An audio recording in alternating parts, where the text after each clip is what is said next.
farzandli bo'lib shu narsani tushundimki, yosh bolaning kiyimi kattalarnikidan ham qimmatroq bo'lar ekan.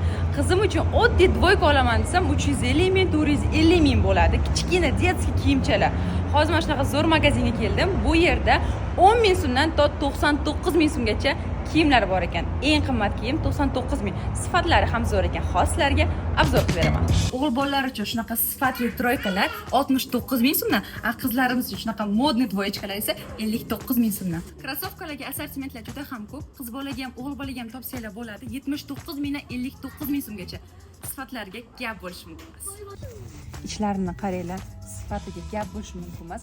Hozirgi sezonoviy nimchalarimiz 99 ming so'mdan, qiz bola, o'g'il bola 2 yoshdan to 6 yoshgacha to'g'ri keladi. Mana bu sifatikaning chiroyligini qaranglar, sifati ham shunaqa zo'r ekan.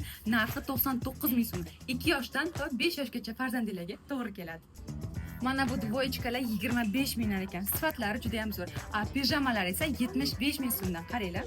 Qizlarga shunaqangi chiroyli pijamachalar bor ekan. 7 yoshdan 10 yoshgacha to'g'ri keladigan qizlarimiz uchun mana shunaqa chiroyli sportivkalar bor. Bularning narxlari 89 ming so'mdan. Rasvetkalarni qaranglar. Sotaman, ketaman. Shapkalar 10 ming so'mdan. Qizlarimiz uchun kolgotilar 15 ming so'mdan va bolalar uchun shunaqa shalvarlarimiz 49 ming so'mdan. Ketganmiz Sag'bon va TTZ filiallarida bo'lib o'tadi 27 sentyabrdan 7 oktyabrgacha. Onajonlar, tezroq kelinglar.